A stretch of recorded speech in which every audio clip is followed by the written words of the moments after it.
Bentar, nggak muncul di screen saya.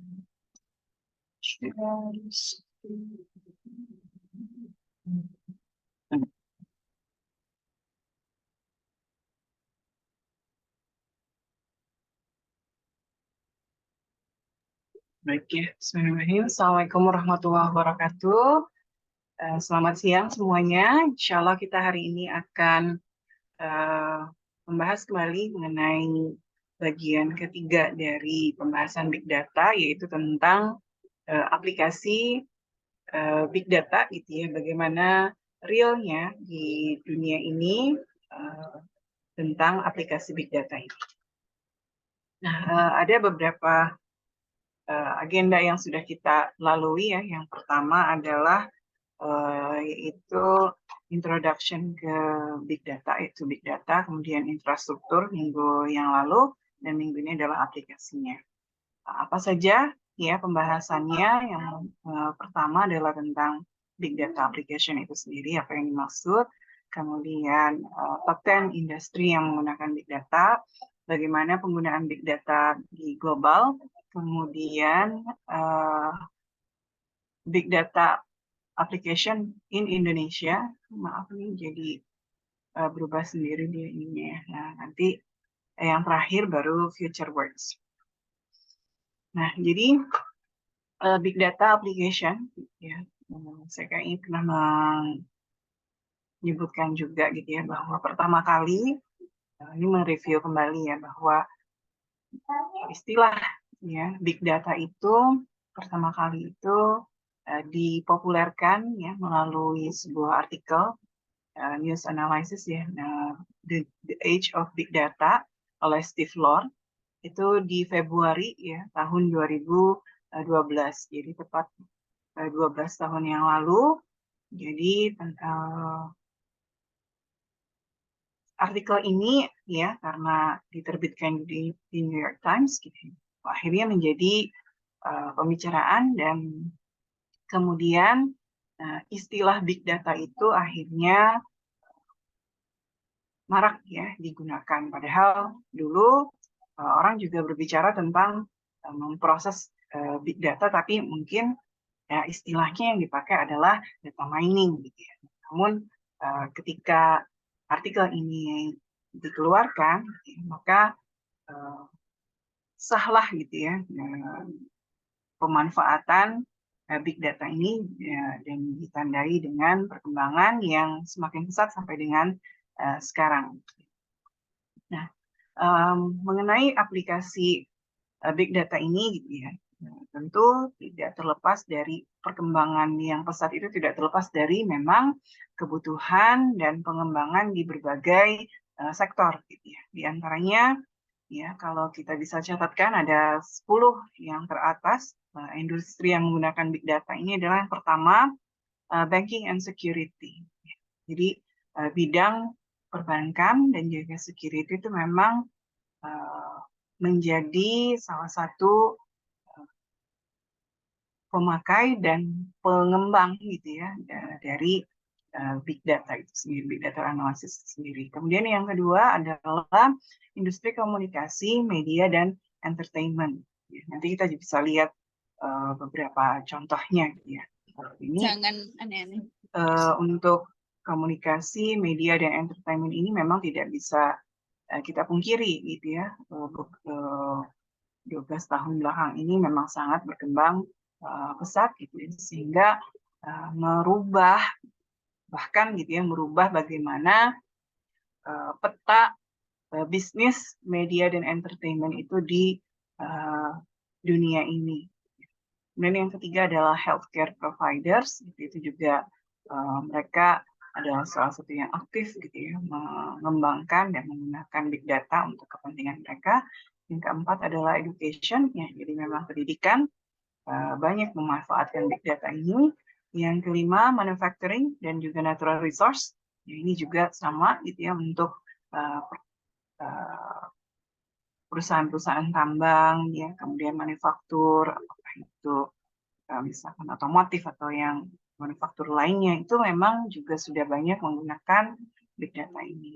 Dan yang keenam, yang terbanyak adalah pemerintahan. Pemerintahan bagaimana mereka memanfaatkan big data. Nanti kita juga bisa lihat ya salah satu contohnya di beberapa pemerintahan. Di Indonesia juga sudah ada yang mulai memang menggunakan memanfaatkan big data analisis tersebut. Kemudian yang ketujuh adalah industri asuransi. Asuransi mungkin kalau di Indonesia tuh belum terlalu signifikan perkembangan dan pemanfaatan perkembangan perusahaan asuransi itu sendiri. Gitu. Namun di berbagai belahan dunia asuransi itu seperti sebuah kebutuhan gitu ya yang sangat penting gitu ya bagi orang-orang sehingga memang penggunanya sangat banyak dan perusahaan-perusahaan yang menyediakan asuransi itu memiliki kebutuhan gitu ya untuk mengolah datanya lebih lanjut gitu ya untuk berbagai kepentingan apakah pengambilan keputusan atau strategi marketing dan lain sebagainya. Kemudian yang kedelapan adalah retail dan wholesale trade. Ya. Jadi supermarket berskala besar itu dia banyak memanfaatkan big data ini. Kemudian yang ke-9 itu adalah industri transportasi. Yang ke-10 adalah energi dan utility. Perusahaan energi dan utility itu banyak menggunakan big data.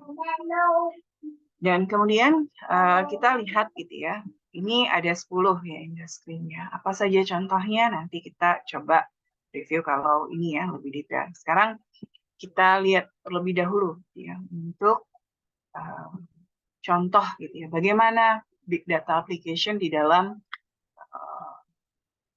secara global di seluruh dunia ini. Satu yang tidak bisa dipungkiri, yang memang famous sekali gitu ya, kita juga pasti banyak menggunakan berbagai produknya, itu adalah Google. Nah, Google ini memang dia sudah datanya tidak diragukan lagi, memang datanya yang diolah adalah data yang sangat besar, ya.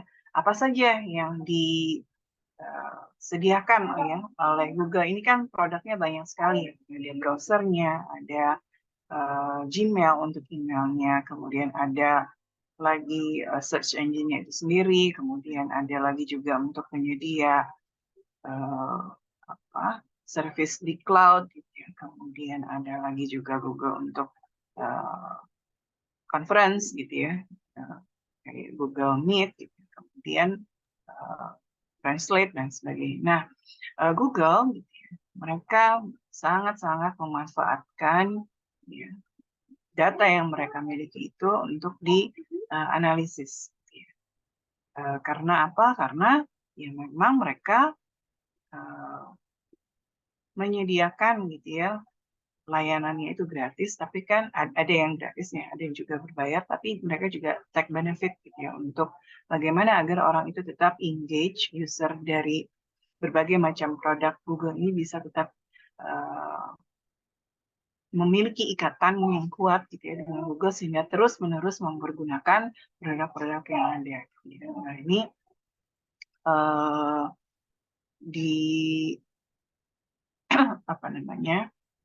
dimanfaatkan oleh user ya, baik itu di browsernya maupun di Gmail-nya maupun di search engine-nya. Nah kemudian bagaimana cara mereka gitu ya untuk menganalisis big data yang mereka miliki? Tentu saja data yang dihasilkan gitu ya, oleh user tadi dari klik search-nya gitu ya, kemudian dari jumlah kliknya, dari keyword yang dicari gitu ya melalui search engine Google-nya, atau misalkan dari Google Map, misalkan ya kita mencari rute yang dari satu tempat ke tempat yang lain, gitu ya. Itu mereka tentu saja olah gitu ya dengan algoritma mereka sendiri, dan kemudian kalau kita lihat gitu ya, apakah produk dari Google ini konstan gitu ya, hanya gitu-gitu aja? Tidak ya. Kita kan melihat bahwa semakin tahun gitu ya, kita bisa membandingkan tuh pengalaman kita beberapa tahun yang lalu misalkan menggunakan berbagai macam produk Google. Tentu akan sangat berbeda dengan sekarang. Pada awal-awal Google itu diperkenalkan ya search engine-nya, gitu ya. Kalau kita typo gitu ya dalam menuliskan suatu keyword ya untuk query-nya itu, yang dikembalikan hasilnya adalah nggak ada gitu ya. Tapi kemudian mereka belajar gitu ya, memperbaiki algoritmanya gitu ya, sehingga misalkan untuk yang parsing sentence-nya gitu ya, mereka melihat bahwa oh ini kemungkinan mempelajari gitu ya, bahwa menganalisis bahwa ini adalah kesalahan dalam penulisan gitu ya, sehingga mereka bisa mengembangkan sistem yang memperbaiki gitu ya typo yang ada dan mengembalikan hasil seperti yang dimaksudkan gitu ya oleh user. Jadi kan kalau kita lihat misalkan kalau kita typo kan dia ada suggestion-nya dan dia bertanya meminta klarifikasi dari kita kalau di Google ya. Misalkan do you mean students gitu ya. Misalnya kita nulisnya salah gitu ya. Ejaannya dia perbaiki dan kemudian dia tetap memberikan list dari hasil pencarian yang dia dapatkan. Nah, ini contoh gitu ya, bagaimana Google memanfaatkan data untuk mentraining algoritma itu sendiri untuk mendapatkan hasil yang semakin baik setiap harinya gitu ya. Parsing sentence, correcting spelling tadi typo gitu ya, dan juga berusaha memahami apa yang sebenarnya ingin dicari oleh user.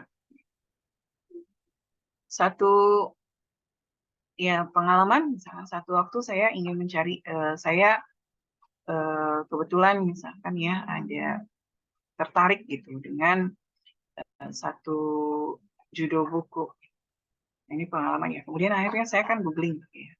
Tapi ternyata gitu ya, dari hasil googling itu saya nggak cuma mendapatkan informasi mengenai buku itu, tapi juga mengenai profil dari penulisnya. Bahkan misalkan berita-berita terkait dengan penulisnya gitu ya, baik yang kontroversial maupun tidak, itu saya dapatkan dalam satu waktu gitu ya.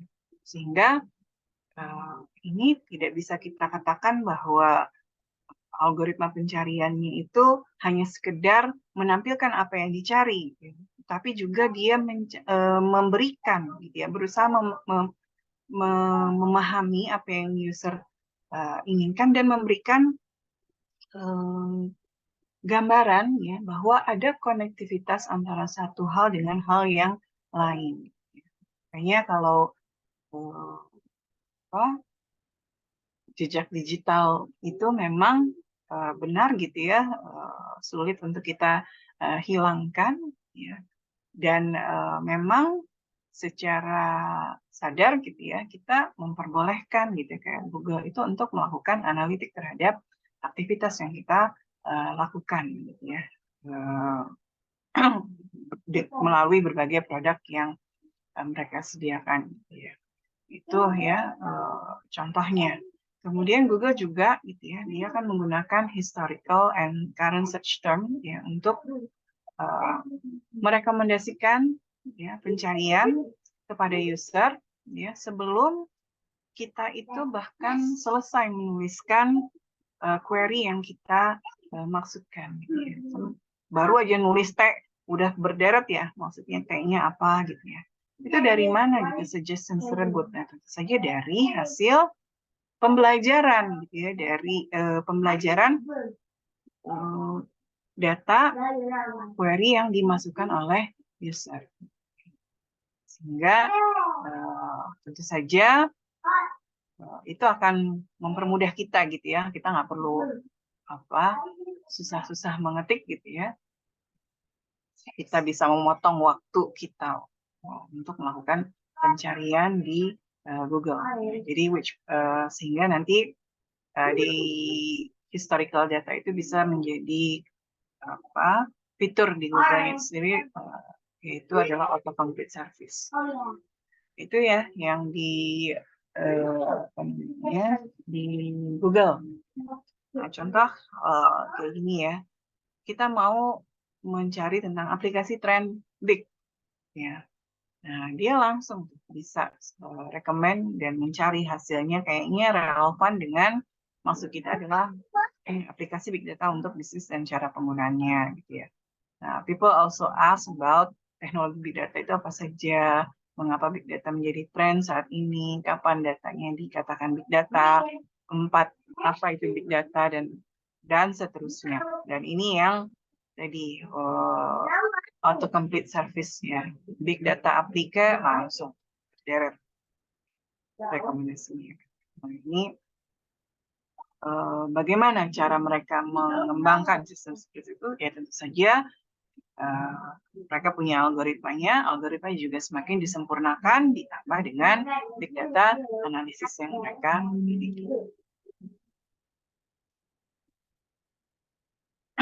Itu yang pertama. Kemudian yang kedua, yang secara global, ya aplikasi big data kita sudah familiarnya adalah Meta ya.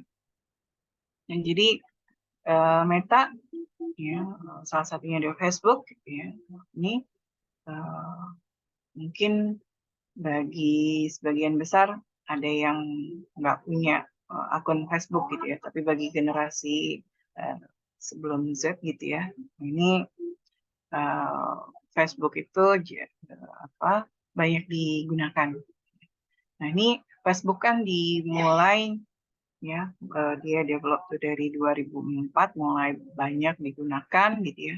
Kemudian di 2011 mulailah ya, awalnya produknya hanya berupa Facebook saja. Facebook pun kan dia terinspirasi dari sosial media yang lain ya, itu Friendster zaman dulu yang sekarang hidup lagi gitu ya. Dulu sempat mati, sekarang dihidupkan kembali, itu Friendster namanya. Nah, namun dia kembangkannya itu berdasarkan foto-foto gitu ya. Ini 2004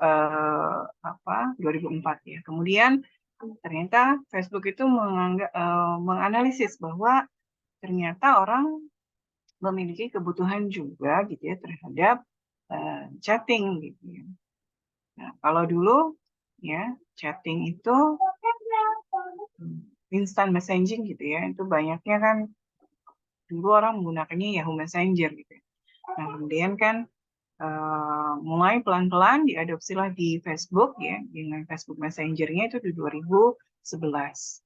Kemudian muncullah di 2012 Instagram. Ya, Instagram awalnya memang masih kecil gitu ya, namun kemudian usernya semakin bertambah, akhirnya akan diakuisisi gitu ya, karena Facebook melihat nih kayaknya trennya, ya mereka belajar dari data analisis untuk internal mereka sendiri gitu ya, bahwa trennya nanti Facebook ini tidak akan digunakan lebih luas lagi untuk generasi selanjutnya. Mungkin ini hanya akan populer di generasi sebelum generasi Z gitu ya. Akhirnya tuh IG muncul gitu ya, dan IG akhirnya diakuisisi. Kemudian muncul lagi gitu ya, tren lagi di dunia, yaitu orang nggak berkomunikasi tidak hanya menggunakan SMS gitu ya, orang ingin berkomunikasi itu secara langsung gitu ya, cepat gitu ya, nggak perlu buka aplikasi messengernya gitu ya yang ada di Facebook gitu. Tapi misalkan yang terpisah, nah waktu itu kan ada WhatsApp, mulailah hype penggunaannya dan kemudian diakuisisi juga akhirnya oleh Meta gitu ya, Meta kemudian mengakuisisi yang lain sampai di 2001 Meta ini di declare. Nah di Facebook gitu ya, itu ada yang namanya flashback gitu ya, post gitu ya. Jadi kayak misalkan saya pernah post 10 tahun yang lalu gitu ya, atau 1 tahun yang lalu. Nah, nanti dia akan membuatkan video flashback-nya gitu ya, bagaimana, atau yang sekarang itu now and then gitu.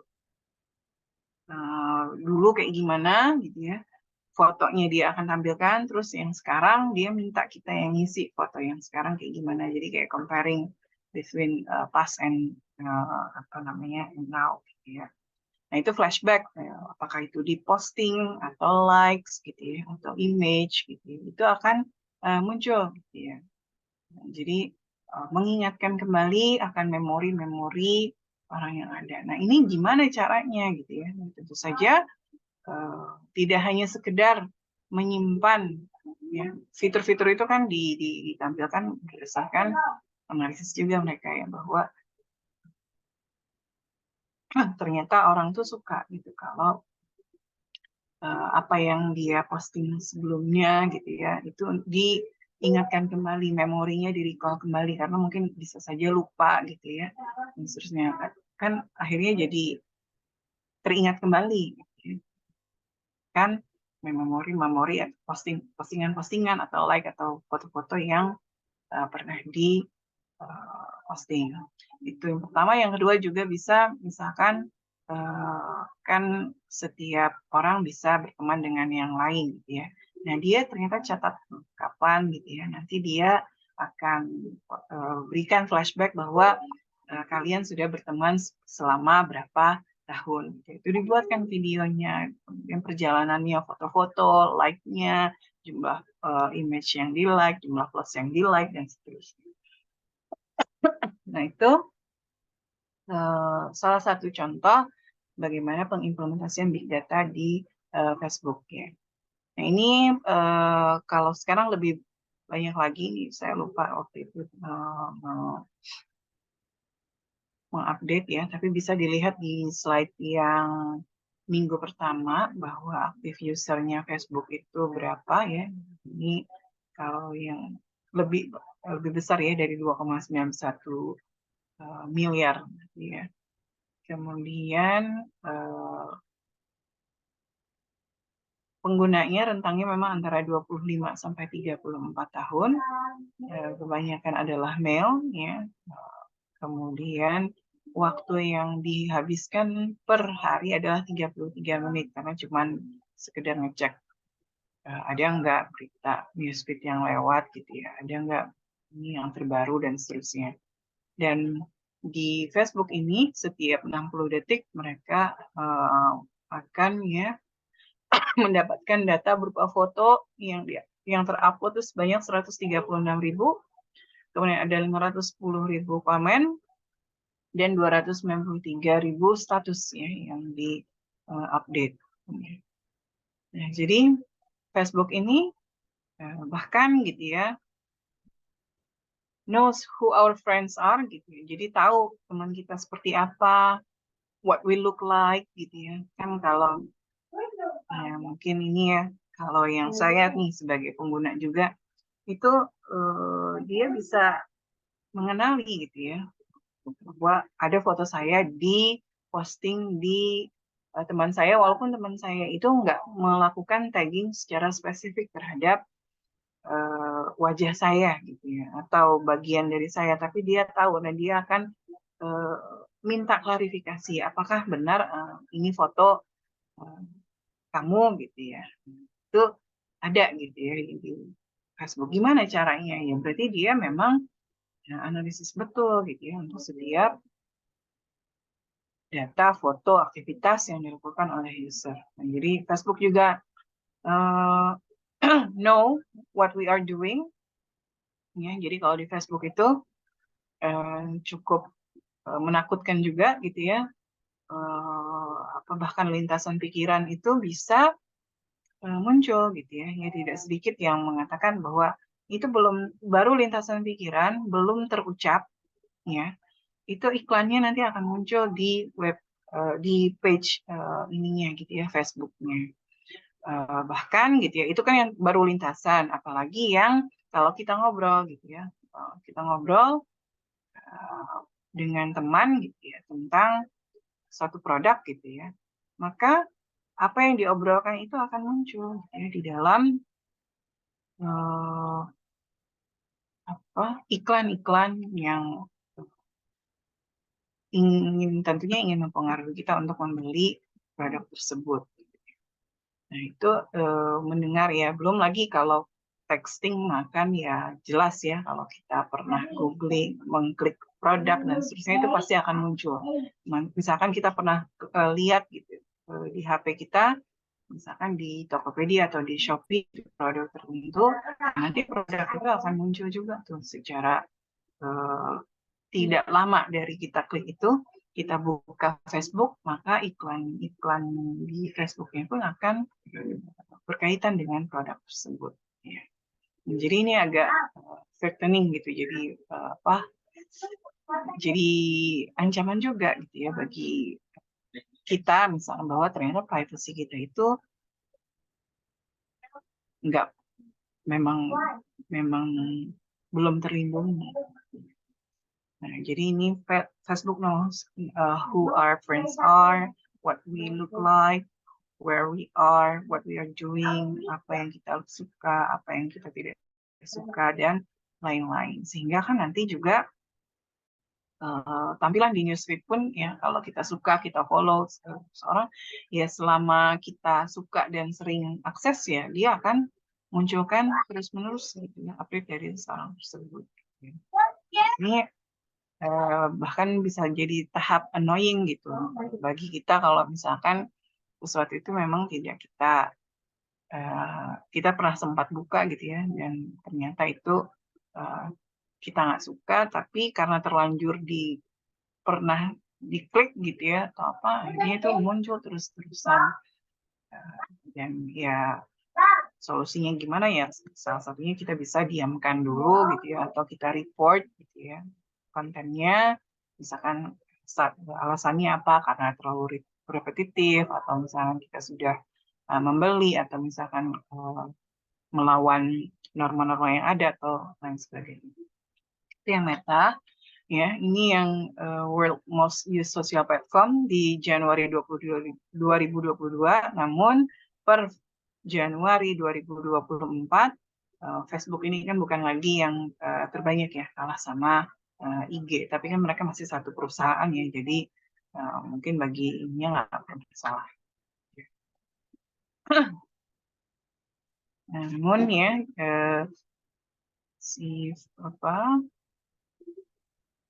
Facebook ini ya, kalau kita lihat nih ya, ini 2024-nya itu adalah IG yang menang, kemudian diikuti WhatsApp, yang Facebook jadi nomor 3 ya, dengan share 12,8% ya, sosial media platform yang paling banyak digunakan di seluruh dunia ini ya. TikTok meningkat tajam ya, kalau kita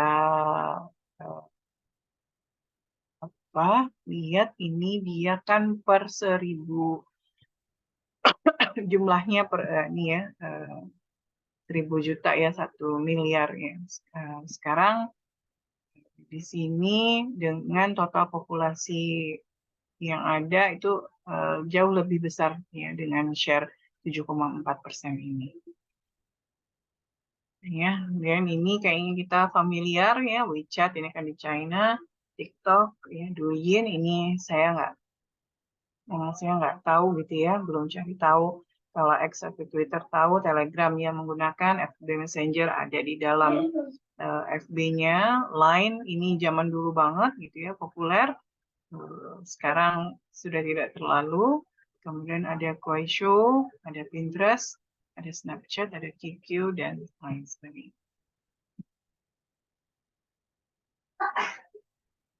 Nah, ini mungkin bisa kita skip sedikit ya, jumlah pengguna dari berbagai platform tersebut. Kalau tadi persentasenya, sekarang yang overlap-nya. Ya. Jadi berapa banyak gitu ya pengguna sosial media itu yang overlap. Nah, tentunya kalau saya pribadi aja overlap juga ya. Saya menggunakan IG, saya menggunakan Facebook, saya menggunakan WhatsApp, saya menggunakan Telegram, gitu ya. Saya punya Twitter, gitu ya. Saya punya LinkedIn. Gitu. Saya juga ada Pinterest account ya, dan lain sebagainya. Nah, ini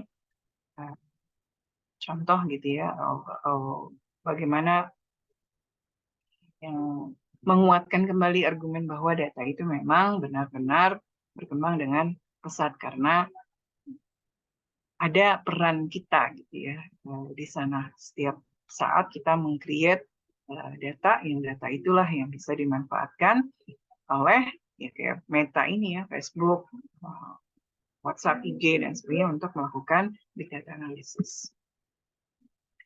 Nah, kemudian sama ya gitu ya, Facebook juga selain dia melakukan analisis terhadap user datanya, mereka juga melakukan analisis lain untuk mengetahui bagaimana user behavior gitu ya dari Facebook itu dengan cara apa? Yaitu dengan cara dia lakukan tracking cookies, facial recognition ya, jadi face recognition, kemudian text suggestion, sugesti tag ya, kemudian analisis juga jumlah like. Itu behaviornya. Tadi yang facial recognition itu misalkan tadi saya udah sampaikan juga ya sebelumnya bahwa misalnya foto saya ada di posting teman saya gitu ya, nanti Facebook akan ke saya akan konfirmasi ke teman saya juga akan suggest ini namanya adalah si A si B, nanti akunnya akan ditampilin nama dia, tinggal mau dipilih atau tidak gitu ya, untuk di tag di foto tersebut.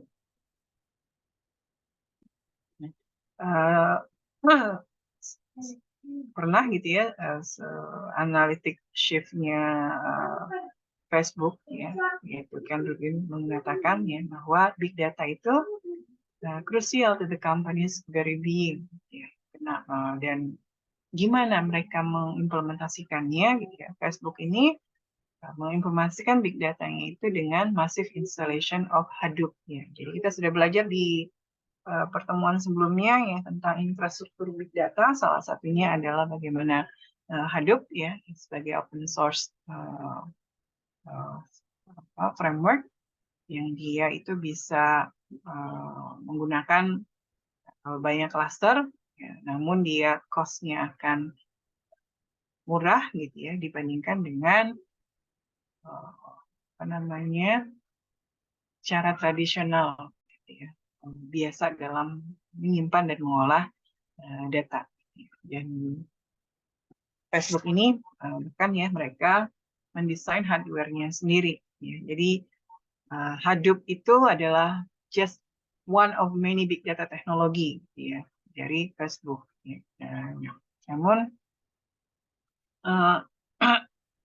ada yang mereka open gitu ya, ada yang mereka memang yaitu sebagai part of confidential data gitu ya di perusahaan mereka, rahasia dapur gitu. Nah ini Facebook ya. Kemudian yang ketiga, apa saja big data application di global ya. Contohnya adalah yang ketiga ini Amazon.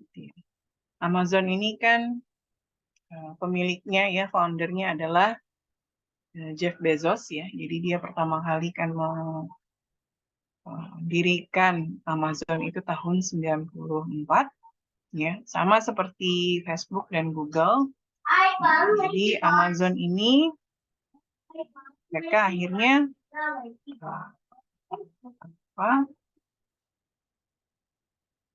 melibatkan gitu ya, bisnis iklan juga gitu ya.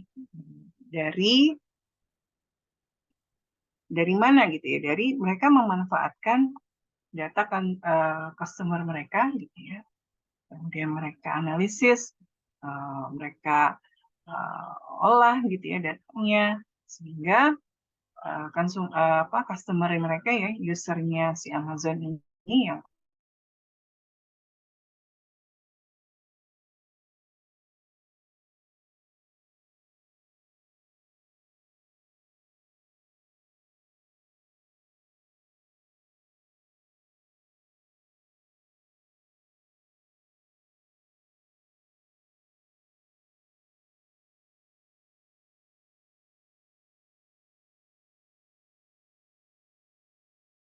lain sebagainya sehingga Amazon ini memang menjadi besar itu salah satunya adalah karena data yang customer yang mereka miliki itu mereka olah gitu ya, mereka analisis lebih lanjut Dan gimana gitu ya caranya ya dari data pembelian itu yang memang jadi sumber berharga untuk informasinya. Jadi gimana belinya apa gitu ya, dikirimnya dengan apa, kredit card apa yang digunakan. Biasanya kan nanti ada promo-promo, bisa jadi ada promo-promo, bisa jadi nanti juga ada bundling gitu ya, ada satu produk atau misalkan substitusi produk baru, mungkin lebih bisa menguntungkan bagi Amazon. Nah, dan Amazon sendiri ya mereka tidak hanya sekedar berjualan gitu ya produk, namun juga mereka menyediakan berbagai jasa ya. Ada AWS-nya gitu ya untuk yang cloud-nya itu nanti, kemudian ada service dan portalnya gitu ya, dimana kita juga bisa membeli dan mengkampanyekan dan mentarget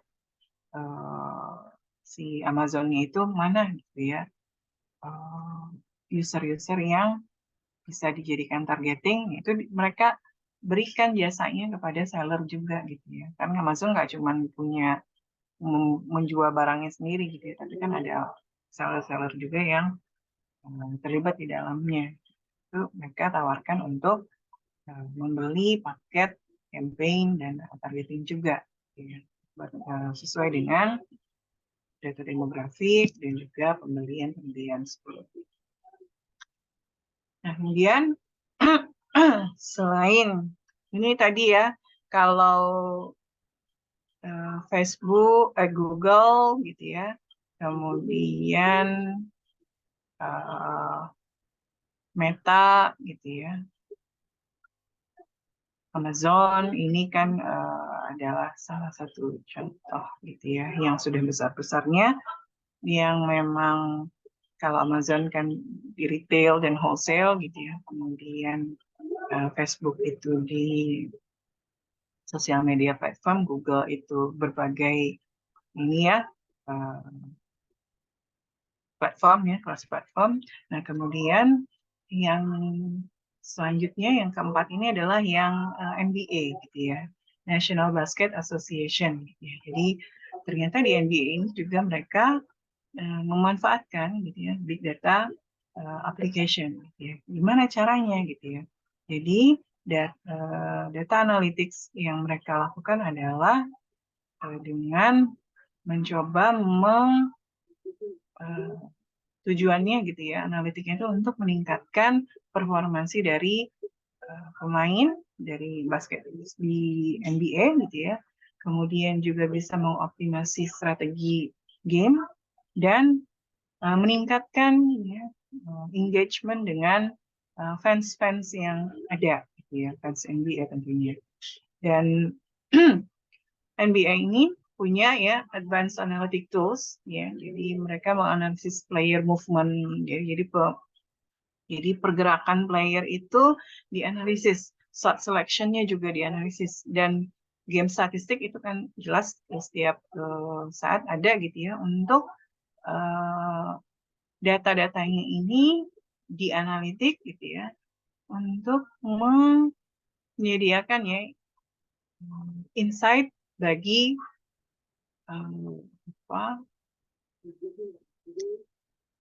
perkembangan gitu ya, pelatihan dari seorang pemain. Jadi pelatih-pelatih bisa memanfaatkan data untuk itu gitu ya. Kemudian juga pemainnya sendiri gitu ya, dia bisa lihat gitu ya dari video yang performansi yang dia lakukan di setiap pertandingan gitu. Dan akhirnya nanti kan bisa mengambil keputusan gitu bahwa oh yang harus diperbaiki di bagian ini, harus diperbaiki adalah di bagian mana gitu ya, asisnya kah nanti atau shootingnya kah nanti harus diperbaiki atau seperti apa. Nah, ini ada beberapa ini ya, link ini nanti bisa kalian kunjungi ya tentang bagaimana data analytics itu menjadi revolusi di NBA. Dan kemudian bagaimana penggunaan big data di NBA itu ada di analyticsweek.com. Jadi sebagai ini ya, karena saya itu sebagai generasi yang lebih tua dari kalian yang mengikuti NBA ini kan populer banget di Indonesia itu tahun 90-an, 94, 95 dan sekian ya. Itu tuh benar-benar hype gitu. Zaman saya masih SMP gitu ya, SMP SMA itu NBA ini kan benar-benar hype. Memang dulu juga sudah ada gitu ya kayak game statistik dan seterusnya. Ya, tapi kemudian kalau ketika saya lihat lagi gitu ya, kunjungi lagi kayak tentang dua ini gitu ya, ternyata jauh sekali berbeda dengan yang dulu gitu ya, ketika big data analytics itu memang belum dimanfaatkan. Ya. Nah, jadi di NBA sendiri nanti ada gitu. Nanti kalian juga bisa lihat ada itu di YouTube di ini profil data ininya gitu ya. Apa namanya? Data expertnya untuk khusus mengenai penanganan untuk big data application itu nanti. Itu yang NBA. Nah, kemudian yang selanjutnya adalah Uber gitu ya. Uber ini kan sayangnya di Indonesia sudah ini ya, sudah angkat kaki gitu ya. Nah, jadi dulu juga sempat masuk ke Indonesia. Uber ini kan adalah salah satu perusahaan penyedia layanan transportasi online. Dulu di 2016 itu masih gitu ya. Kayaknya angkat kaki itu kalau nggak 2017 atau 18 ya, saya lupa persisnya. Tapi di 2016 itu saya masih menggunakan Uber gitu ya sebagai salah satu alternatif transportasi waktu di Jakarta gitu.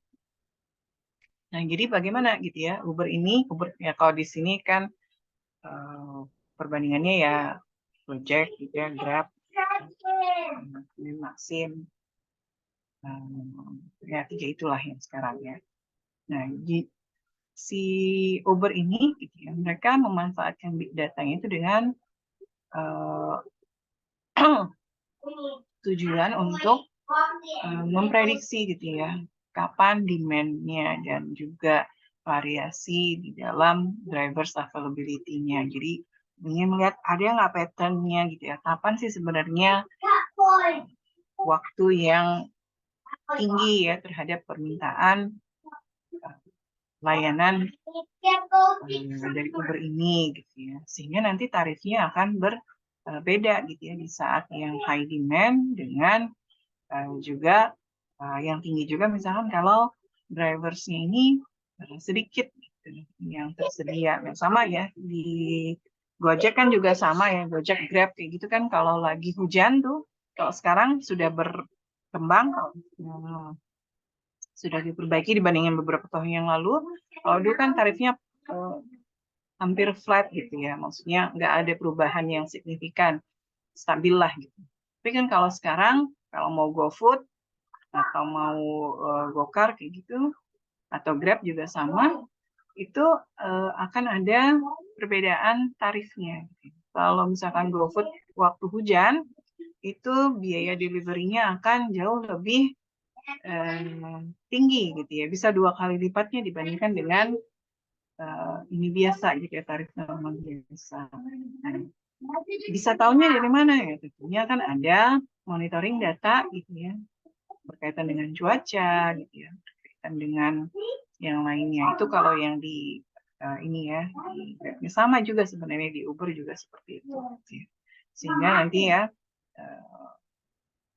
biaya yang pantas gitu ya untuk kita menggunakan jasa mobilnya itu gitu. Itu akan sesuai gitu ya dengan kondisi demand dan variation-nya itu, dan insentif ke drivernya juga akan berbeda. Dan kemudian ya data analisis di Uber ini dia akan menghasilkan ya estimated times of arrival prediction ya. Jadi memang bisa diprediksi kapan gitu ya. Sama ya seperti kayak Grab atau Gojek kayak gitu kan bisa. Sekarang juga sudah ada gitu estimasi waktu kedatangannya sehingga user itu akan terpenuhi gitu ya.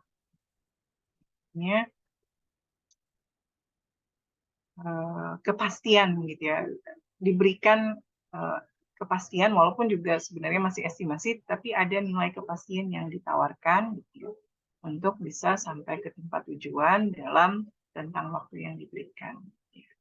Itu kan karena kalau customer itu kalau menunggu memperoleh sesuatu yang tidak pasti itu kan pasti tidak suka gitu ya, sehingga Uber waktu itu ya menganalisis ya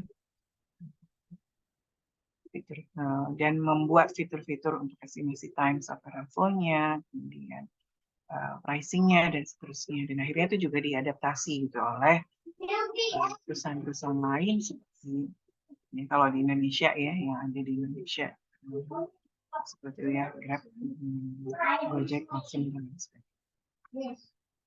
Itu ya di bisnis transportasi. Kemudian yang di bagian yang kedua adalah yang ini top 2 ya, yang kategorinya dari top 10-nya bisnis yang menggunakan big data analytics ya, salah satunya adalah yang tadi ya media ya, entertainment ya, advertising dan sebagainya. Nah itu adalah salah satu contohnya adalah yang Netflix gitu ya. Nah, Netflix ini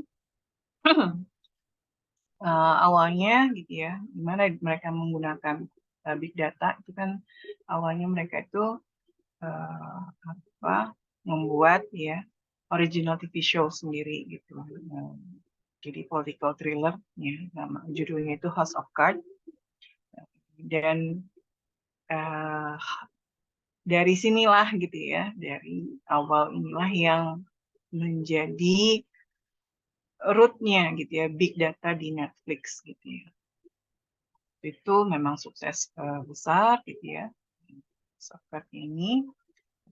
Kemudian akhirnya Netflix menginvestasikan lagi ya, kalau sukses, kemudian investasi lagi 100 million gitu ya, 100 juta dolar untuk 2 season show-nya itu. Jadi di premierkan itu tahun 2013 ya, jadi 11 years ago.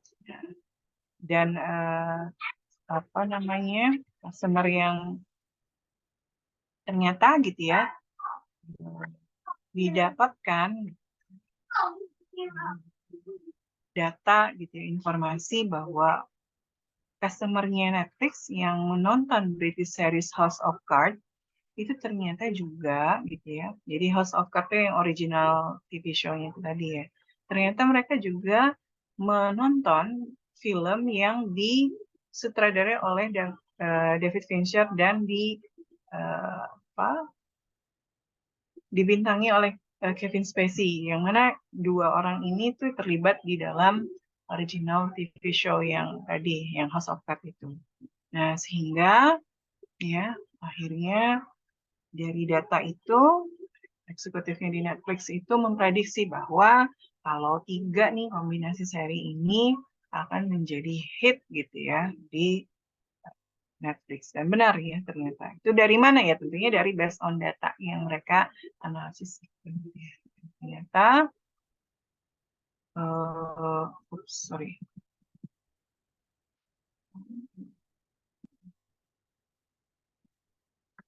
Oh, ya. 9 tahun kemudian, kalau ini 2 tahun yang lalu berarti 11 tahun ya. Setelah itu ternyata memang gitu ya.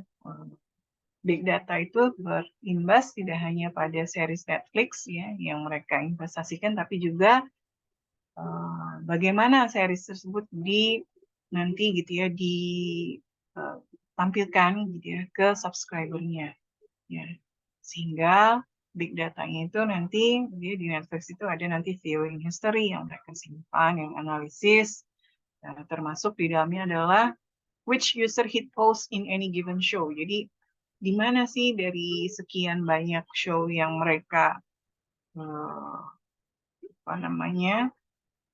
produksi itu yang ternyata user itu melakukan post gitu ya. Nah, sehingga nanti dianalisis gitu ya, dilaporkan ya, kalau ternyata ada pengaruh gitu ya dari thumbnails yang muncul di konten gitu ya, itu akhirnya gitu ya nanti akan menjadi apa saja gitu ya yang akan ditampilkan di thumbnailnya konten populer di Netflix sections. Nah itu di Netflix ya. Kemudian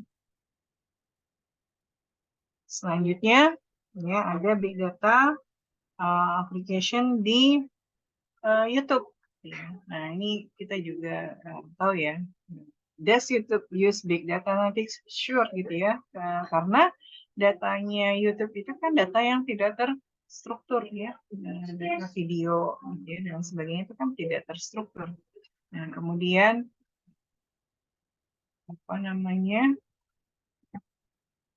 bagaimana caranya gitu ya agar bisa melakukan analytics dan mendapatkan informasi, knowledge dari data yang tidak terstruktur itu ya mau tidak mau mereka harus melakukan big data analytics gitu ya.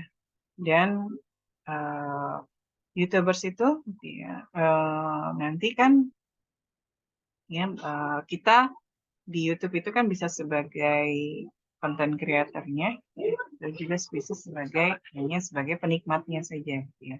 Nah, bagi yang content creator-nya mereka kan berkepentingan untuk pertama gitu ya, menjaga nanti agar subscriber-nya itu tetap banyak. Nggak cuma subscriber-nya aja, yang penting kan adalah berapa banyak orang yang menonton gitu ya,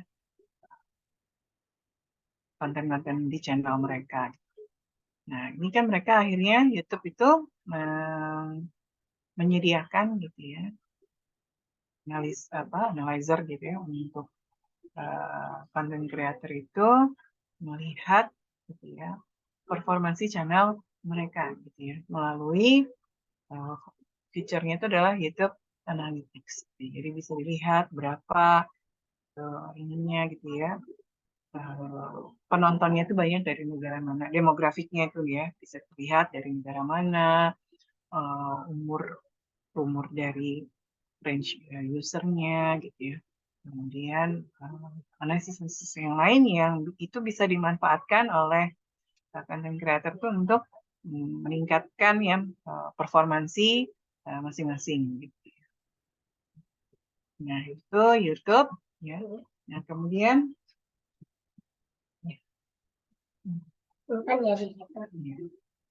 kemudian bagaimana kalau di Indonesia ini secara global ya, secara global kayaknya kita semua sudah familiar gitu ya dengan berbagai contoh ya company yang menggunakan big data analytics ini. Selanjutnya bagaimana kalau di Indonesia?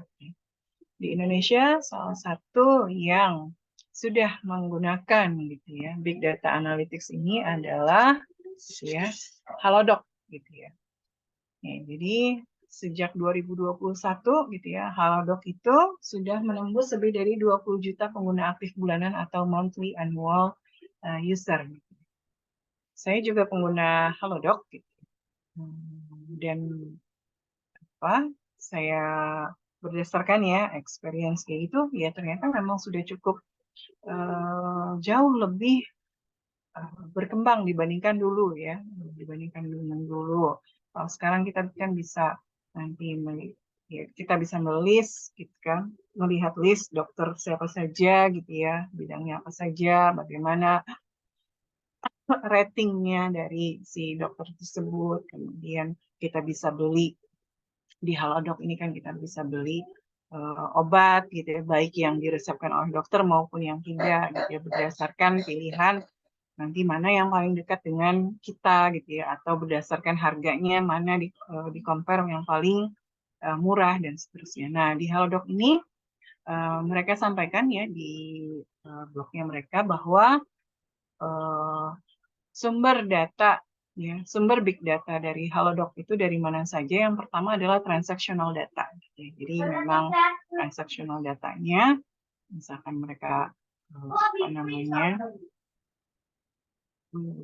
user yang konsultasi, kemudian juga nanti mereka melakukan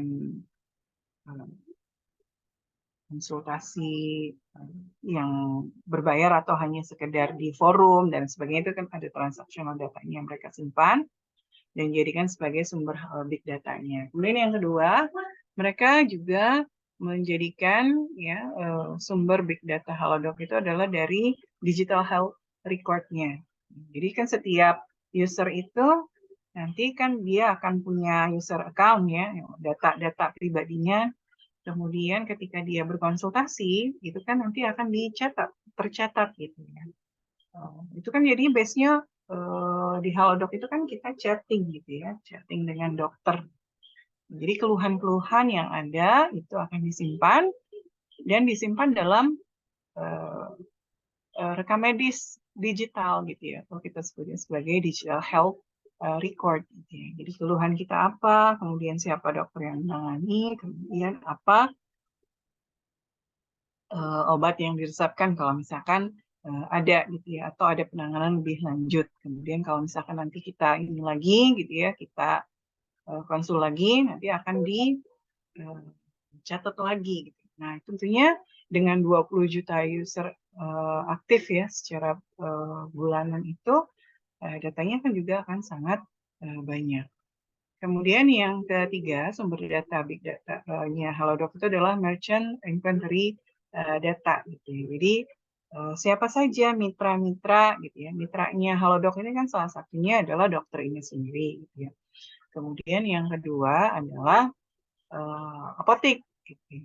Kemudian ada mitra-mitra lainnya gitu ya. Kalau nanti kalian bisa lihat sendiri ya di Halodoc itu fiturnya apa saja. Nah, itu dia mungkin akan masuk ke kalau ada mitra-mitranya itu ke merchant inventory data. Kemudian datanya lagi ada itu event dari back-end service-nya. Nah, jadi kan aktivitas di back-end-nya itu juga akan tercatat dan itu akan juga bisa bermanfaat untuk analisis big datanya dan juga data dari asuransi atau medical bills gitu ya. Jadi dari tagihannya itu juga bisa diolah gitu ya untuk kepentingan big data-nya.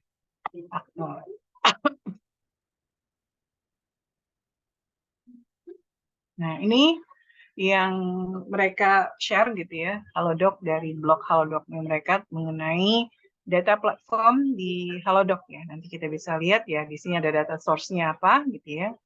Nanti dari apa namanya, dari data source yang berbentuk ad hoc ya, sementara ada yang separate value format, ada yang PDF, ada yang XLS, kemudian ada yang back-end service ya, datanya dia kumpulkan nanti pakai ada yang pharmacy delivery, constant apa namanya, ada agglomerate data RDS dan seterusnya, dan kemudian ada third party ya, apa namanya, untuk integrasi datanya mereka pakai Google Analytics gitu ya, dan juga Mixpanel. Kemudian data ini akan mereka proses, ada yang pakai batch processing ya. Kemudian untuk data yang tidak terstruktur, mereka lakukan ETL terlebih dahulu menggunakan Pentaho gitu ya. Itu ETL kan extract transform load data ya. Selain Pentaho juga Flow gitu ya. Kemudian transactional datanya juga mereka sama ya, lakukan ETL terlebih dahulu. Kemudian untuk real time processing eventing platformnya mereka pakai Kafka gitu ya, Kafka cluster. Nah, baru kemudian dari data yang tidak terstruktur yang sudah ditransformasi, kemudian yang dari analitik data dan juga transactional data itu akan dijadikan sebagai data dump-nya gitu ya. Untuk yang real time processing-nya pakai Prometheus dan Grafana, monitoring dan alerting ini untuk memonitor apakah nanti datanya, kapasitasnya gitu ya, sudah, atau nanti kan kita bisa setting ya di monitoring dan alerting ini, misalkan memorinya sudah penuh gitu ya, atau mendekati penuh, atau nanti ada ini lain gitu ya, setting lain yang kita bisa lakukan agar data itu bisa terus available gitu ya, dan bisa apa namanya available ya, ini availability datanya dulu deh yang kita ini yang bahas. Nah, baru kemudian nanti masuk ke Amazon S3, kemudian ini ya nanti dari sumbernya dari Kafka pakai Flink dan seterusnya, akhirnya nanti diintegrasikan ya Amazon, kemudian masuk di Amazon warehouse-nya itu Redshift, kemudian ada yang masuk event store-nya untuk data-data yang tadi real time processing-nya ya, dari sensor, bukan sensor, dari yang misalkan data farmasi atau yang lainnya gitu ya. Di sini nanti dia akan visualisasikan gitu ya dengan menggunakan tools Looker, yaitu untuk BI reports atau dashboard ya, kemudian ada Metabase dan juga ada Kibana dan Grafana. Nah, ini cukup ini ya, menarik dan detail mereka mau berbagi gitu, tentang arsitektur big data processing di Halodoc.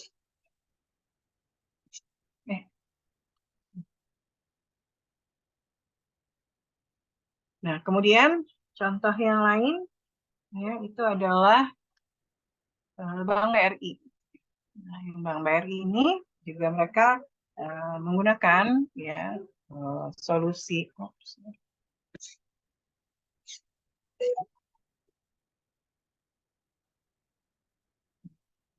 analisis big data-nya gitu ya, untuk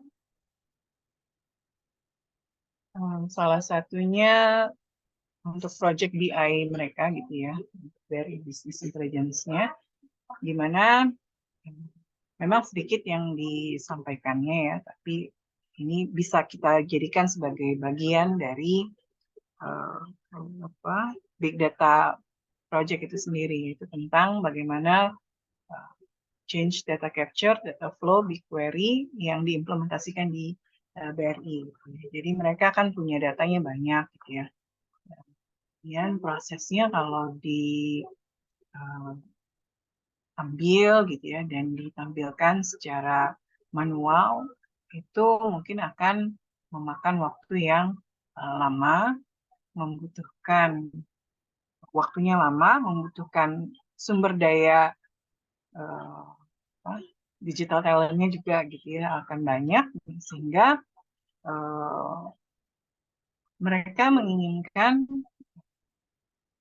cost yang ditimbulkan dari proses manual itu bisa di-cut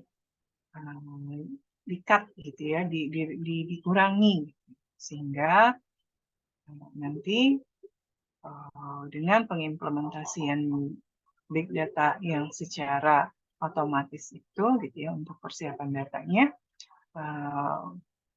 pihak BRI ini bisa fokus ke bagaimana improvement di sisi bisnisnya gitu ya. Nah, karena di sini BRI gitu ya, mereka menggunakan partnernya adalah Izeno. Izeno itu pakai Google ini ya, Google Solution untuk melakukan ini tadi change data capture, data flow BigQuery di Bank BRI. Nanti bisa lihat ya, kalau ini sih cuplikan ininya mereka aja, portofolio dari Zeno ini. Di detailnya bagaimana, ya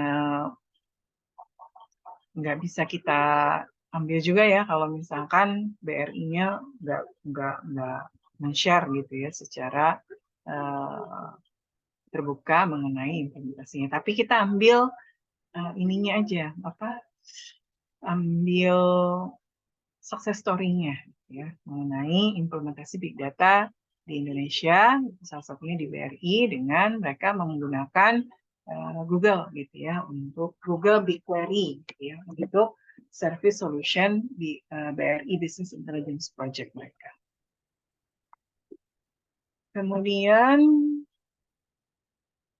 big data application di Indonesia, misalkan yang di pemerintahan waktu zaman pandemi gitu ya, itu big data penanganan pandemi pemerintahan dari Jakarta itu digunakan dengan memanfaatkan data dari Google Mobility gitu ya. Jadi untuk mempersiapkan pergerakan mudik gitu ya, itu juga dilakukan sehingga nanti bisa di waktu itu kan zaman pandemi itu pergerakan dari satu tempat ke tempat yang lain kan harus benar-benar diawasi ya, karena ingin meminimalisir gitu ya perpindahan virus COVID waktu itu gitu ya dari satu tempat ke tempat yang lain. Kalau bisa kan sebenarnya di lockdown secara total, nah tapi kan ada yang tidak memungkinkan, tetap ada arus pergerakan. Nah itu pengawasannya ya, salah satunya adalah waktu itu diimplementasikan Google Mobility. Kemudian di pemerintah Jawa Barat, ya waktu COVID-19 juga menerapkan aplikasi namanya Picobar, ya, Pusat Informasi dan Koordinasi COVID-19 Jawa Barat, dengan menggunakan data media sosial, sehingga waktu itu Gubernur Ridwan Kamil memonitor wilayah secara cepat dan mengetahui secara detail per area yang ada di Jawa Barat terkait dengan perkembangan COVID saat itu. Kemudian ada lagi di Pemprov Jatim, mereka juga mengatakan mereka menggunakan ya sudah mengaplikasikan big data gitu ya untuk berbagai kepentingan. Nanti kalian bisa juga cari ya lebih lanjut gitu contoh-contoh terkini mengenai big data application di Indonesia. Nah, yang lainnya, misalkan ini pasti semua udah tahu ya kayak Telkomsel, Indosat, Gojek, Tokopedia gitu ya. Ada Domprit juga itu mereka memang sudah memanfaatkan gitu ya teknologi big data dan juga aplikasi big data kayak Telkomsel. Misalkan mereka menggunakan big data untuk meningkatkan layanan. Dan juga salah satunya misalkan kayak di Telkomsel itu mereka memberikan penawaran pembelian misalkan kayak yang prabayar gitu ya, penawaran pembelian paket itu disesuaikan dengan analisis per orang gitu ya. Jadi berbeda. Jadi misalkan paket yang bisa saya beli ya kalau cek di My Telkomsel gitu ya, itu berbeda dengan paket yang bisa dibeli oleh nomornya anak saya. Kenapa? Karena memang ternyata mereka melakukan customisasi seperti itu gitu ya. Jadi menganalisisnya berdasarkan kebiasaan behavior dari penggunanya. Jadi kalau saya mungkin diinikannya karena jarang menggunakan mobile untuk mobile data gitu ya, karena memang misalkan saya banyak itu pakai WiFi gitu ya, sehingga dianggapnya kebutuhan data saya itu rendah gitu. Jadi saya bisa beli paket yang kecil-kecil. Tapi beda lagi dengan misalkan yang anak saya. Anak saya ternyata dia lebih banyak menggunakan di handphonenya. Nah, maka paket yang dia beli, yang ditawarkan ke dia itu adalah paket yang memang ininya besar gitu. Misalkan kapasitas kuotanya itu lebih besar. Nah, jadi nggak bisa disamakan. Saya ingin mencari, saya kemudian menyarankan gitu ke saudara saya, pernah saya menyarankan ke saudara saya, udah pakai ini aja, paket yang murah nih 32.000, dapat berapa 100 SMS, kemudian 200 menit nelpon, dan 5 giga data per bulan. Murah kan untuk ini ya, untuk itu. Tapi ternyata yang saudara saya itu nggak ada gitu ya. Yang dia ini itu paling murahnya adalah 100.000. Oh, ternyata karena satu alasannya beda zonasi gitu ya.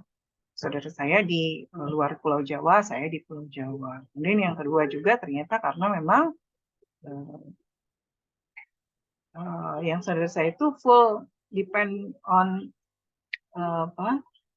her phone gitu ya untuk akses internet. Nah, sedangkan kalau saya di Bandung, di Bandung ini saya banyaknya itu tergantung pada wifi kantor dan juga wifi di rumah.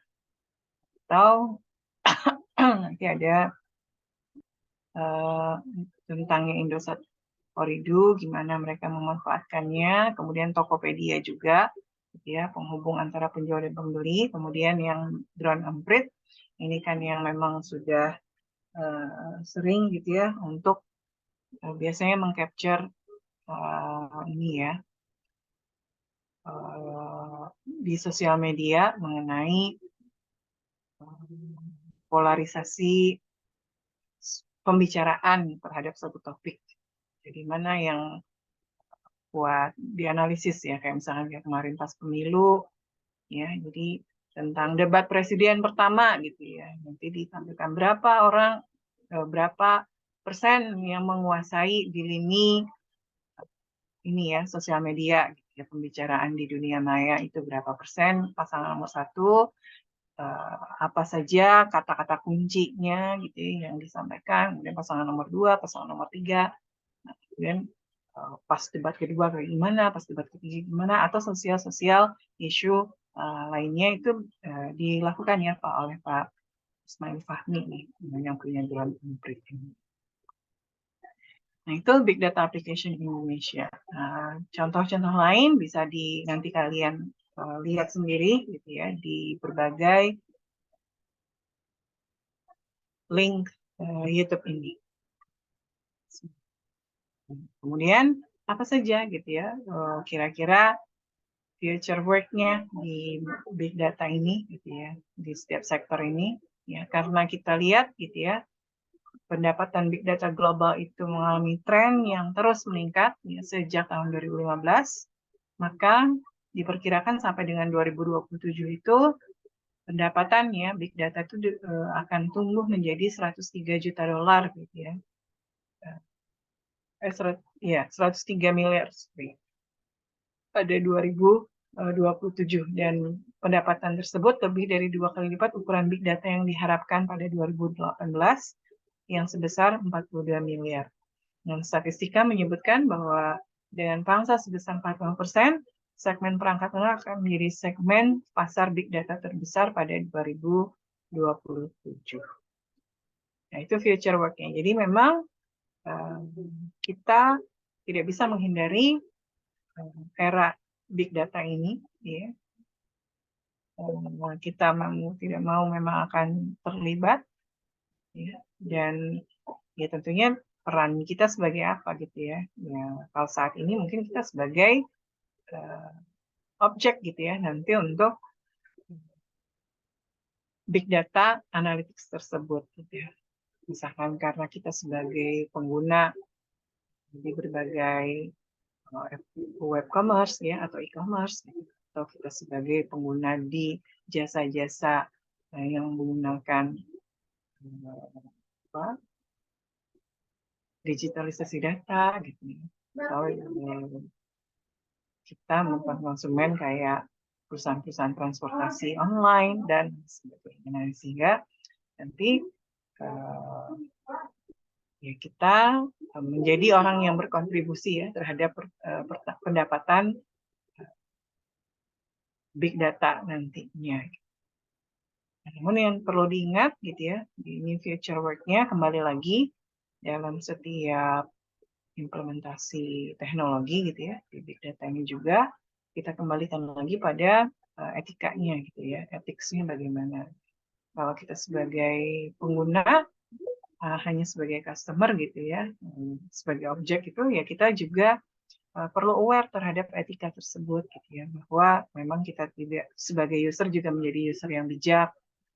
Kita menggunakan sosial media, namun kita menggunakan sosial media dengan bijaknya itu dengan tidak men-share data-data pribadi kita juga gitu ya, secara terang-terangan gitu ya. Walaupun nanti data kita akan diambil juga sih di belakangnya, tapi kan tidak memperluas gitu ya, tidak malah membuka privasi kita sendiri di publik. Itu yang pertama. Yang kedua, kalaupun kita nanti sebagai bagian yang mengembangkan atau melakukan analytics big data itu, kita juga tetap memperhatikan etika yang berlaku gitu ya. Jadi mungkin nanti kita review lagi, lihat lagi di materi minggu pertama ya mengenai etika di dalam big data ini, dan juga etika secara keseluruhan kita di dalam dunia digital. Itu mungkin yang bisa saya sampaikan ya. Mungkin saya buka dulu sesi tanyaan ya. Silahkan yang mau bertanya.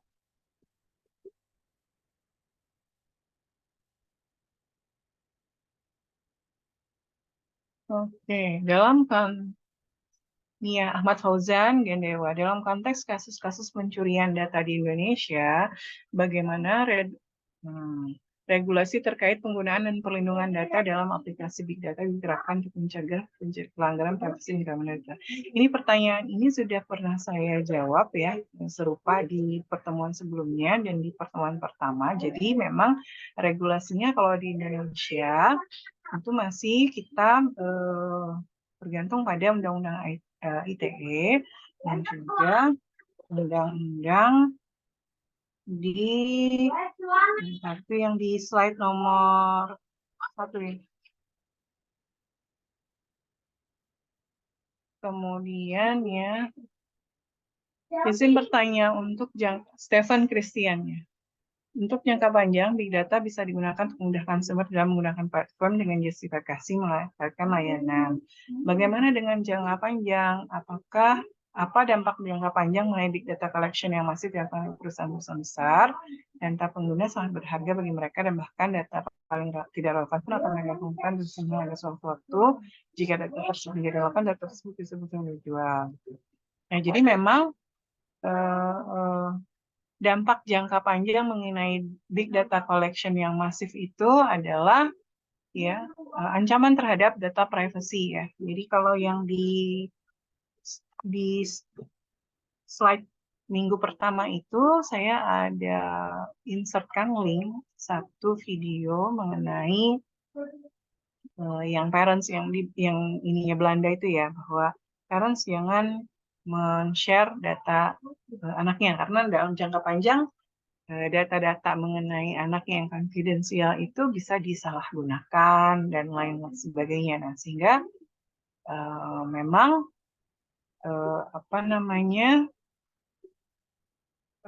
penting gitu ya bagi khususnya kalau di Indonesia penerapan mengenai perlindungan terhadap data, privasi data itu dan penyalahgunaan untuk menghindari penyalahgunaan dari data itu memang harus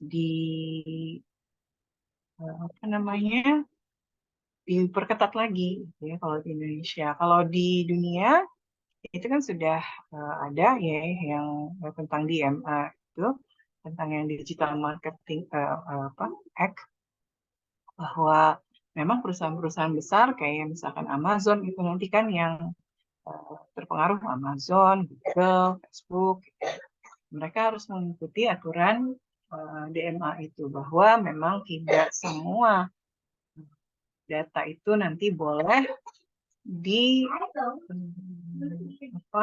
diolah gitu ya. Kenapa? Karena mereka harus bersaing ya secara sehat juga nantinya dengan bisnis-bisnis yang lainnya, dengan kompetitor-kompetitor lainnya.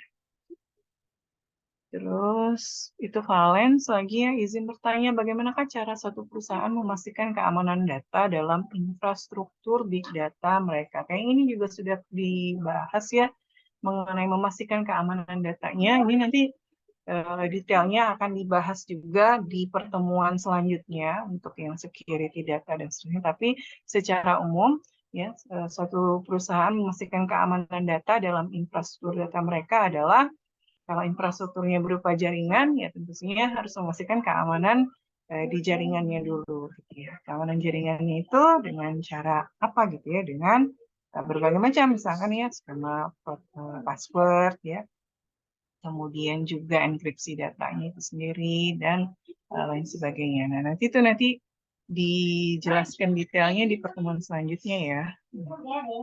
Kemudian itu tadi Valens. Bentar, saya ini ya. Sampai mana tadi ya? Soalnya.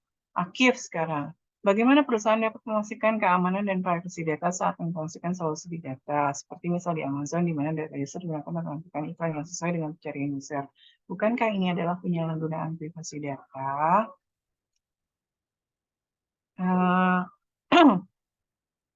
Dapat memastikan keamanan dan privasi data saat mempromosikan solusi big data adalah dengan cara salah satunya ya memang untuk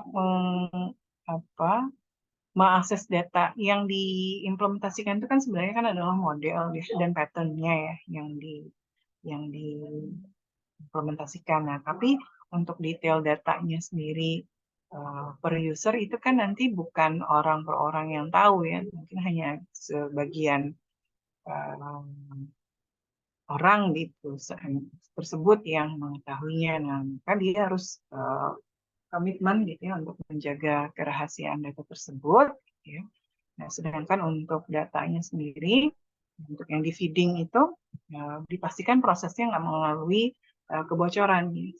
Waktu feeding data dari sumber ke proses gitu ya, itu tidak mengalami kebocoran. Nah, itu tadi ada jawaban ya di Willy. Bukankah pada saat kita mendaftar sebagai user di Amazon, kita akan diminta persetujuan untuk penggunaan data kita oleh Amazon? Ya, ya semuanya gitu ya, memang semua baik di Amazon, baik itu di Facebook maupun di aplikasi apapun, itu kan ketika kita menggunakan ya, menginstal aplikasi juga tuh kayak di Play Store dan seterusnya, kita memang bersedia gitu ya, kita selalu centang karena ingin cepat gitu kan, kita selalu mencentang persetujuan data untuk data kita tuh bisa digunakan. Jadi memang nggak salah juga, namun dikembalikan lagi gitu ya ke perusahaan-perusahaan tersebut gitu ya, bahwa mereka menggunakannya itu dengan bijak ya, secara legal dan tidak melanggar hak-hak yang harus dilindungi dari seorang user. Jadi kan iklan mah boleh aja, tapi kan tidak memaksa. Lalu Fatan ya, apakah memungkinkan jika data pribadi yang kita masukkan pada suatu aplikasi dijual atau digunakan sebagai profit pada perusahaan tersebut, apakah hal tersebut melanggar atau berbahaya bagi kita sebagai pengguna? Mungkin saja ya dijual gitu ya, atau digunakan sebagai profit pada perusahaan tersebut. Apakah tersebut melanggar gitu ya? Melanggar ya sebenarnya gitu ya, berbahaya iya, bahaya bagi kita sebagai pengguna. Nah, tapi kembali lagi ya kepada kita gitu ya. Berarti kan kita juga harus berhati-hati juga ya di dalam memberikan persetujuan, dan tidak semua aplikasi itu misalkan kita perbolehkan ya. Sebenarnya kan kita kayak misalkan beberapa aplikasi kan dia nggak satu paket ya, misalkan bisa aja meminta persetujuannya itu boleh mengakses location, kontak, foto, video. Nah, itu kan bisa kita tolak ya. Kalau misalkan ternyata dengan ditolaknya di beberapa opsi itu misalkan kita tidak penuhi ternyata dia nggak bisa install, yang mending kalau menurut saya ditinggalkan aja ya, kita cari alternatif aplikasi lain yang memperbolehkan gitu ya, karena berarti kalau misalkan kita boleh tuh nggak mau gitu ya, settingnya nggak default harus gitu ya, berarti kan mereka melakukan pengumpulan data itu secara memperhatikan etikanya. Dan gimana caranya mengurangi jejak digital tuh dari Dava Nurfadilah, maka kurangilah aktivitas di dunia digital. Itu mungkin Dava ya. Jadi paling gampangnya itu bagaimana cara mengurangi jejak digital ya seperti itu. Tapi kalau misalkan bikin web gitu, bisa aja kita ini kan minta tidak di pas di crawlingnya itu nggak di indeks gitu. Itu bisa juga. Ya Dava itu nanti detailnya lagi mungkin bisa belajar nanti di materi selanjutnya ya, nanti digital forensik dan seterusnya, itu mungkin bisa ke arah sana yang Dava. Kemudian dia Ayu Lestari, bagaimana perusahaan dapat mempersiapkan infrastruktur IT mereka untuk mengadopsi big data? Ya tentu saja dengan yang pertama lihat dulu kebutuhannya. Mereka harus tahu dulu kebutuhan, bisa mendefinisikan kebutuhannya, gitu ya, membreakdown kebutuhannya ini apa, gitu ya. Terus tuh tujuannya nanti apa sih, gitu ya, infrastrukturnya ini biar bisa apa. Nah, ini harus tahu dulu yang pertama kebutuhannya, tujuannya, kemudian yang ketiga adalah kemampuan finansialnya juga. Kalau misalkan tiga ini misalkan didapatkan, baru kemudian bisa mempertimbangkan mana ya infrastruktur yang paling sesuai dengan kriteria yang tadi dimiliki. Dan Joshua Pane, bagaimana Big Data dapat meningkatkan efisiensi dan efektivitas dalam pengambilan keputusan pemerintahan di Indonesia? Ya, itu minggu kemarin Joshua tuh saya sudah bahas sedikit ya tentang bahwa kalau keputusan di Indonesia itu salah satu di apa belum ya, lupa saya kalau misalkan udah, sekarang saya kecampur ya, saya udah nyampein itu mungkin di kelas yang saya ajar tapi bukan di kelas ini gitu ya, kelas yang bukan sosial informatik sebenarnya, tapi saya ini review sedikit aja ya secara garis besar. Bagaimana Big Data dapat meningkatkan efisiensi dan efektivitas dalam pengambilan keputusan pemerintah Indonesia? Nah, dalam di Indonesia itu kan tata ininya ya, perundang-undangannya, hierarkinya itu yang tertinggi itu kan adalah Undang-Undang Dasar 45. Di bawah UUD itu nanti akan ada undang-undang, ya, undang-undang. Kemudian dari undang-undang itu nanti ada peraturan pemerintah. Dari peraturan pemerintah itu nanti ada peraturan daerah dan seterusnya. Nah, hierarkinya itu kan ada. Nah, dalam setiap Undang-Undang 45 kan itu nanti ada amandemennya ya, yang sekarang kan sudah yang adalah yang ada Undang-Undang 45 yang sudah diamandemen. Nah, kemudian kalau untuk undang-undang itu kan proses yang menyusun undang-undang itu kan adalah DPR gitu ya. Nah, DPR ini ketika dia ingin ya membuat sebuah undang-undang itu harus ada pertama kajian ininya dulu ya, kajian kajian apa sih namanya itu ya, lupa saya, kajian akademisnya ya. Jadi pertama ada kajian akademisnya. Siapa yang boleh gitu ya melakukan kajian akademis itu adalah ahli-ahli biasanya di apa namanya perguruan tinggi gitu ya, yang memang itu jadi membahas, dia akan membuat kajiannya mengenai satu topik tertentu. Yang saya pernah terlibat itu waktu itu tentang kajian tentang big data ya, big data untuk menangani yang aplikasi over the top OTT. over the top itu aplikasi-aplikasi seperti kayak WhatsApp, Telegram gitu ya. Nah, itu tuh dulu tahun 2016 tuh ya. Itu mau di 2016 atau 15 ya, antara dua rentang itulah 2015-2016. Itu waktu itu ingin membuat kebijakan yang mengatur mengenai big data di Indonesia dan mengatur aplikasi-aplikasi kayak WhatsApp itu agar nanti dipaksa gitu ya untuk memiliki server menyimpan datanya itu di server di Indonesia. Nah, itu akhirnya dibuatkanlah kajian gitu. Nah, dari Telu waktu itu saya salah satu timnya gitu ya untuk membantu membuatkan kajian akademisnya itu. Nah, itu salah satu sumbernya untuk mengambil keputusannya ya. Terus, ada kajian akademis, kemudian nanti ada public hearing gitu ya. Public hearing, kemudian ada yang ketiga itu nanti ada small SGD, small group discussion. Ya. Siapa yang terlibat di small group discussion itu, yaitu elemen-elemen ya atau stakeholder yang terkait. Nah, pada yang kedua tadi ya public hearing. Nah, salah satunya bisa diambil sumbernya adalah dari big data analytics itu sendiri. Misalkan dari sosial media kayak Twitter atau misalnya dari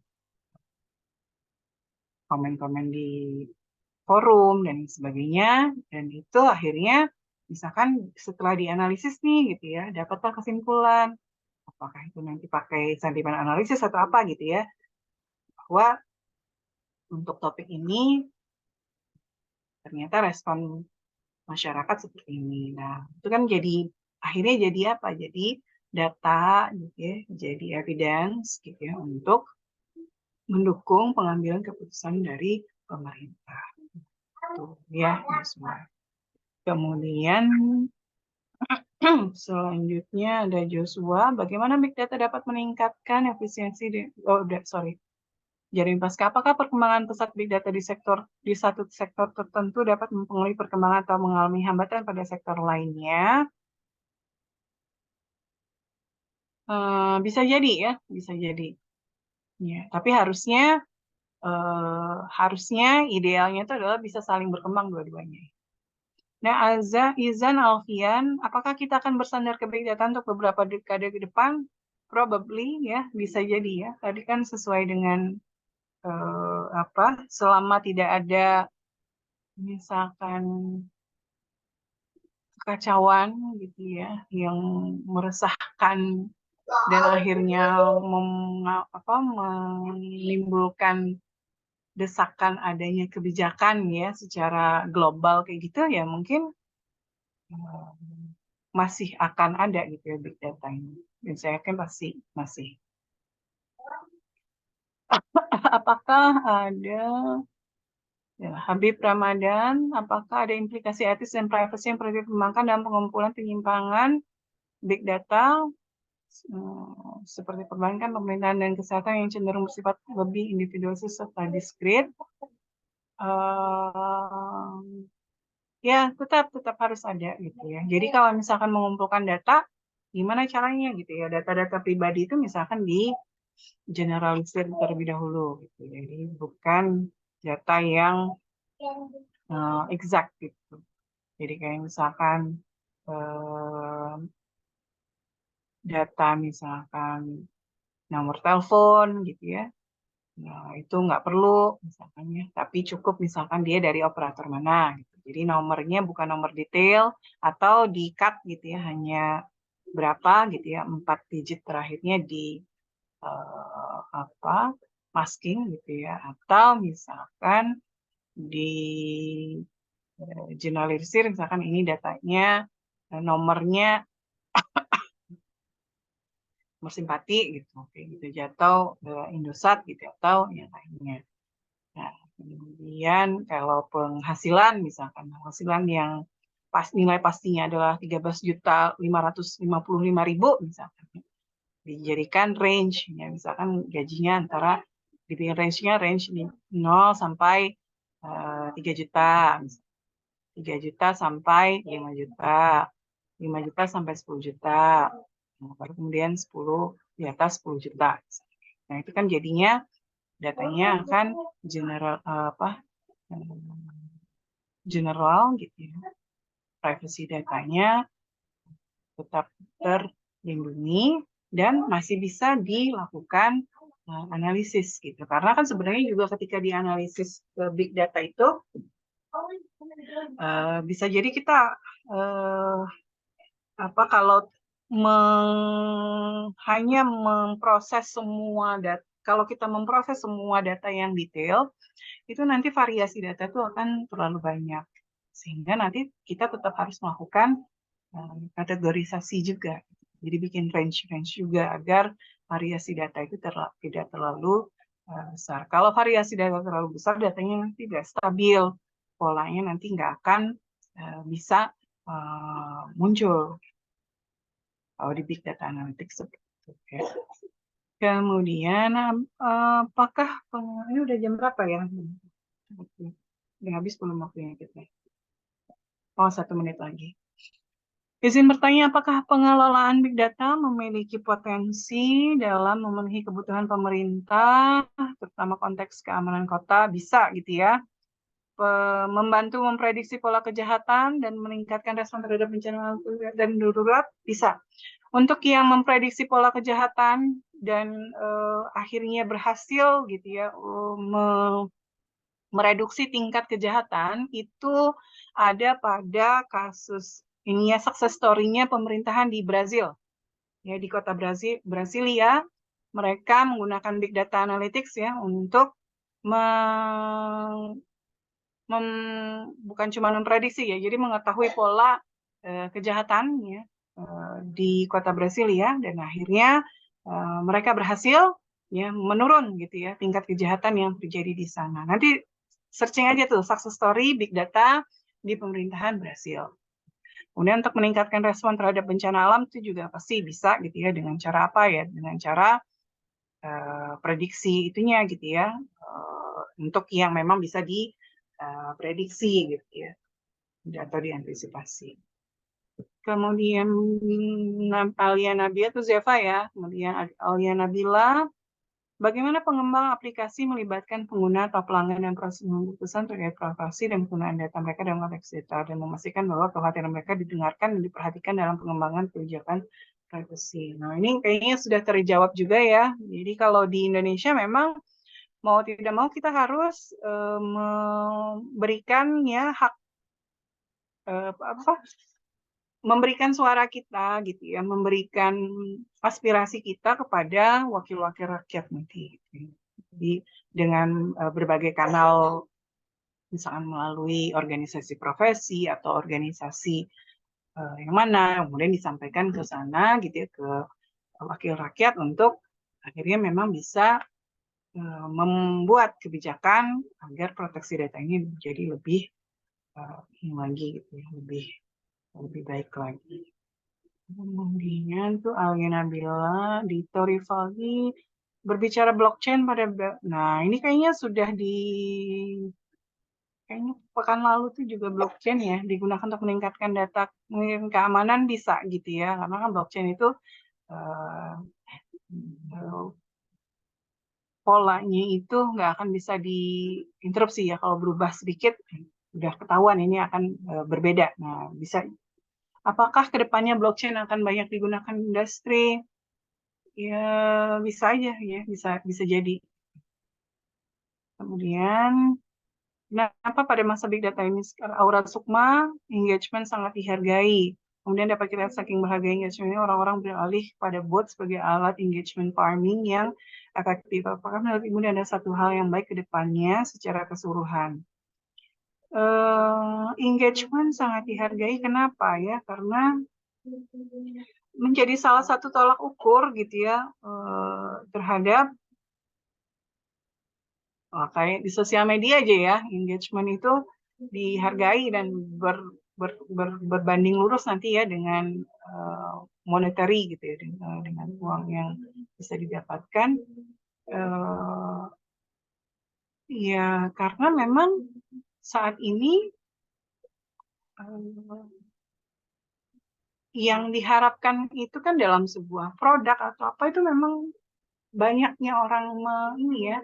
Kalau produk, kalau kita jualan produk kan yang kita inginkan produk kita banyak terjual.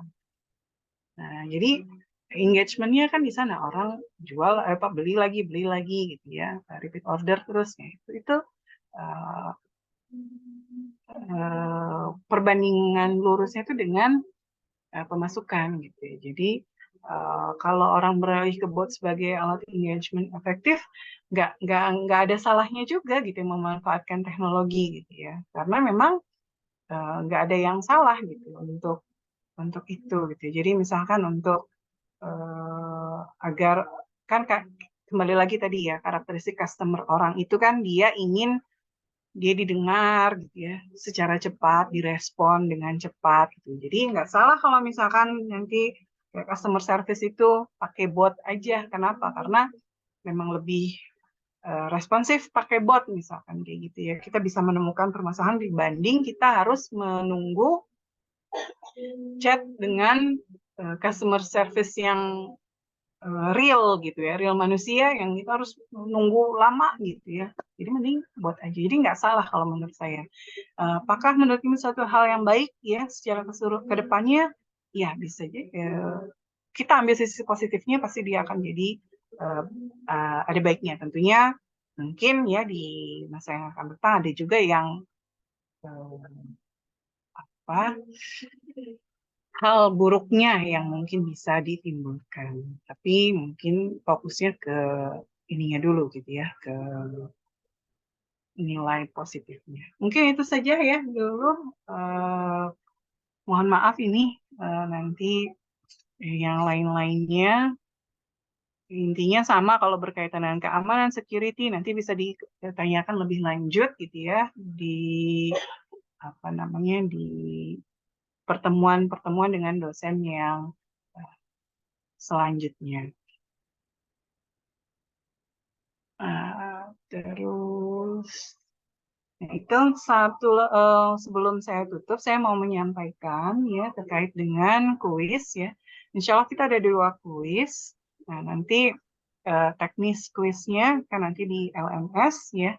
Tadinya mau saya hari ini 1 gitu, tapi karena udah waktunya kurang gitu ya, nanti berarti setelah ini. Jadi tolong nanti kunjungi ya apa namanya LMS untuk melihat kuisnya. Sebelumnya mungkin nanti saya akan uh, berikan announcement dulu. Tadi saya udah coba import ya, tapi masih ada yang error waktu saya import questionnya, jadi kayaknya harus saya fiksasi terlebih dahulu. Jadi nanti tolong dikerjakan 2 kuis ya mengenai big data ini. Untuk week 1 dan 2 itu jadi 1 kuis ya. Kemudian untuk yang aplikasi ini kuis yang sendiri. Jadi total ada 2 kuis. Kan itu dari saya ya. Terima kasih atas kebersamaannya ya 3 minggu ini. Mudah-mudahan apa yang saya sampaikan ini bisa membuka gitu ya insight baru. Tentunya kalian saya tidak bisa menyampaikan keseluruhan gitu ya mengenai perkembangan big data di dunia ini, tapi harapannya dengan apa yang saya sampaikan ini bisa menjadi pemantik kalian untuk mencari dan menggali gitu ya lebih banyak lagi mengenai big data. Saja, terima kasih. Assalamualaikum warahmatullahi wabarakatuh. Waalaikumsalam warahmatullahi wabarakatuh. Terima kasih banyak Bu Ovi. Ya, Terima kasih teman-teman semuanya.